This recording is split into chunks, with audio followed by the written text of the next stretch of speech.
Hello Viola students, thank you so much for choosing the viola. The viola is personally one of my favorite string instruments to play. I just like its darker sound and it's just got this nice vibrancy to it that is a bit different than most string instruments. The viola is bigger than the violin, just slightly bigger, and because it's bigger it tends to have a lower sound or a deeper sound within the instrument. Now, before we talk about playing the instrument, it's important we talk about how to take care of the viola. Specifically, what to look for when you first get your viola, how to make sure it's in good condition, and how to maintain its condition. We're going to first look at the 4 fine tuners right here. 1, 2, 3, and 4. The 4 fine tuners, they allow you to slightly adjust your sound to make it more beautiful or brighter and more appealing for your audience. The fine tuners, they're like a little dial. They move left and they move right. If you find that your fine tuners do not move left and they do not move right, then you should take it to your local music store or any music store that's closest to you and see if the music store can get it fixed. Next, we'll talk about the strings. For the viola strings, usually viola strings, you need to replace them about every 3 to 6 months, depending on their use. It's important to contact the previous owner and ask them, hey, when was the last time you had to replace your viola strings, or when was the last time these strings needed to be replaced? It's always important to know so you know, okay, so you know when you should replace them next. Next, we'll talk about taking the instrument out of the case. So you should always keep your case laying flat on the floor, and then you should, and whether you have a zipper or whether you have like little locks that you can flip up to open the case up. When you look at your viola, you should always grab it by its fingerboard, and the fingerboard is this space from here to here, or it's also called the neck.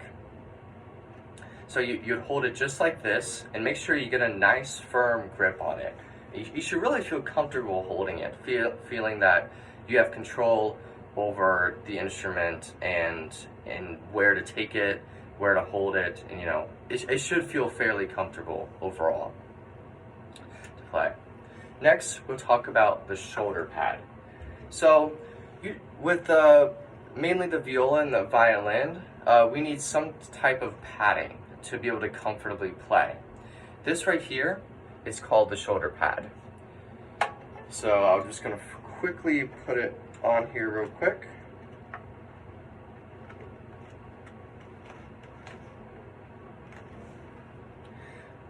Right here, the shoulder pad should be placed about right in the middle of this area right here.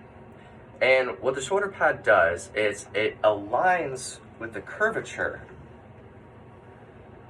of your shoulder to make it easier to play and a lot more comfortable to play. Just like this. So right here on my left shoulder, place it like this, just like that. See how, if you look close enough, you can see how the shoulder pad just makes a curvature across my shoulder, just like that. Yep. Now let's talk about posture. So for posture, you should keep both feet flat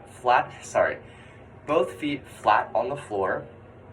You should have your shoulders back like this. Like sit up straight and confidently, like you know exactly what you're going to play.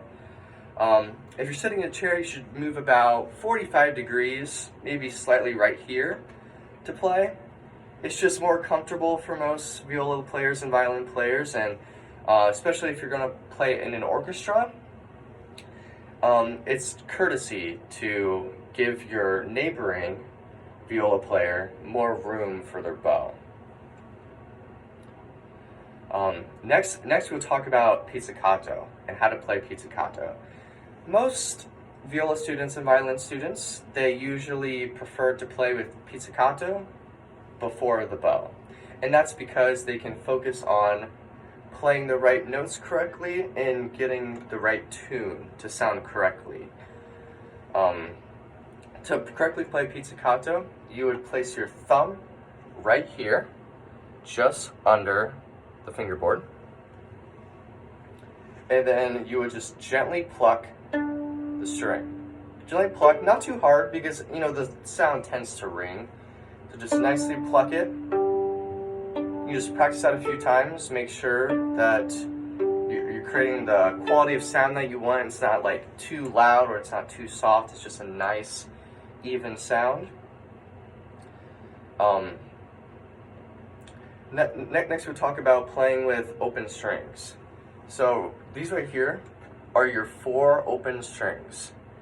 The lowest string here, which is the one I'm pointing at, or the one that's most left to you when you're holding it. This is the C string. Next, you have the G string. Then you have the D string.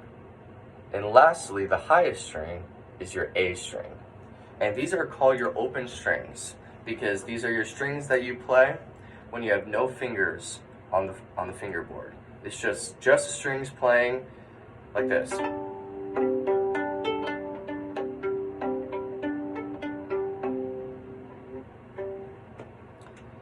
Now, finally, let's talk about how you should play and what curvature of your left hand, aka your playing hand, when playing the viola.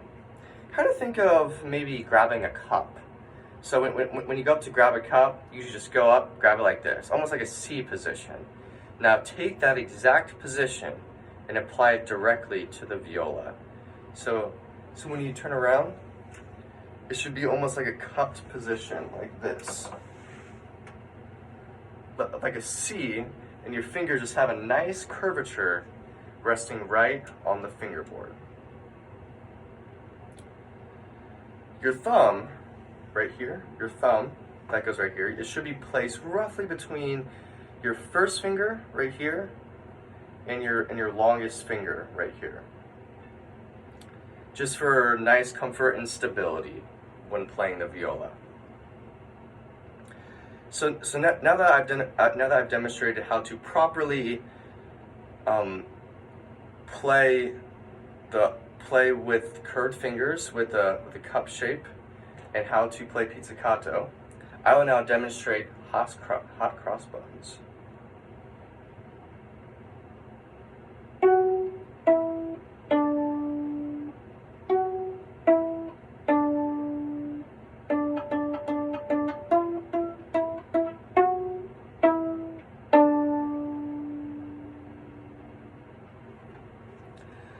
Now, understanding like what notes to play and understanding how to create that nice curvature within the hand, that will take time. So don't get too frustrated. Give yourself some patience. You know, learning a new instrument always takes a lot of time and patience.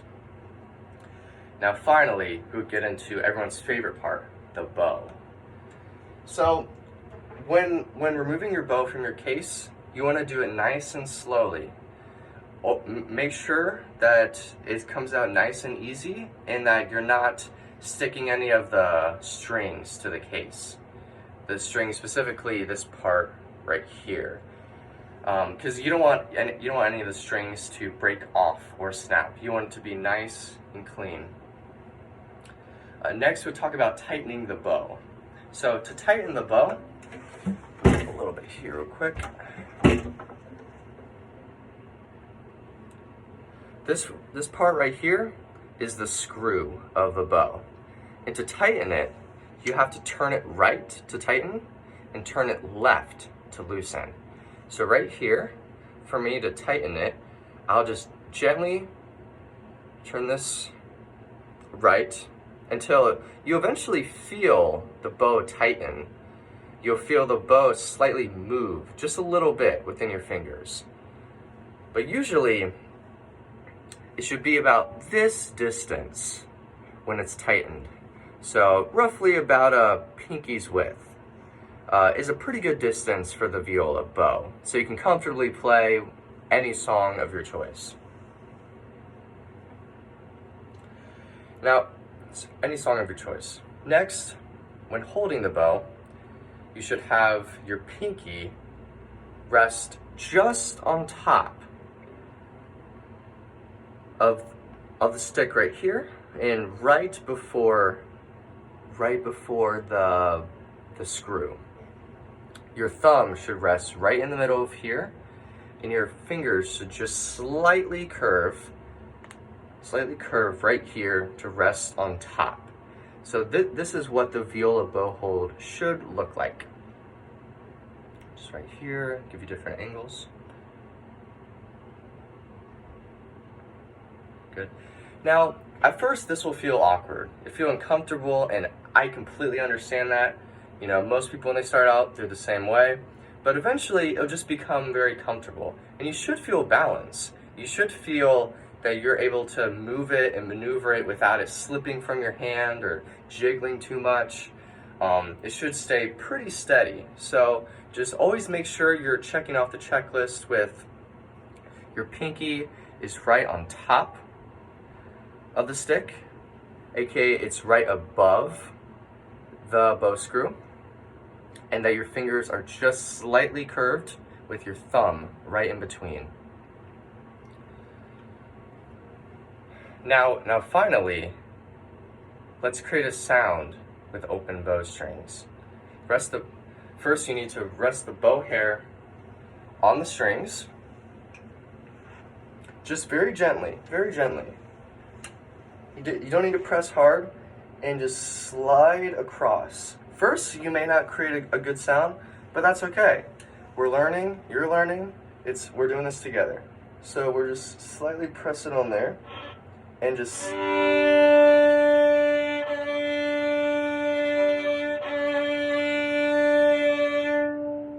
create a nice even sound. Try to create a consistent bow speed.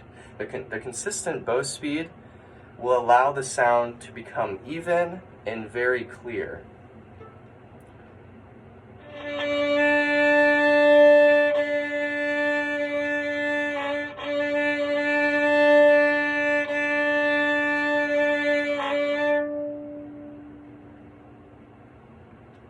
It's also important when playing with the bow to use the full extension of your arm and not completely rely on your wrist.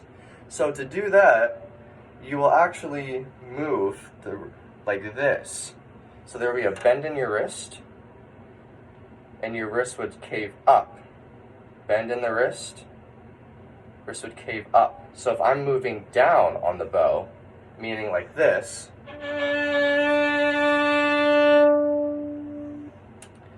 my wrist would actually curve a little bit. But if I'm going to move up in the bow, my wrist would actually curve at the opposite direction. So it's always important to use the full extent of your arm, like this.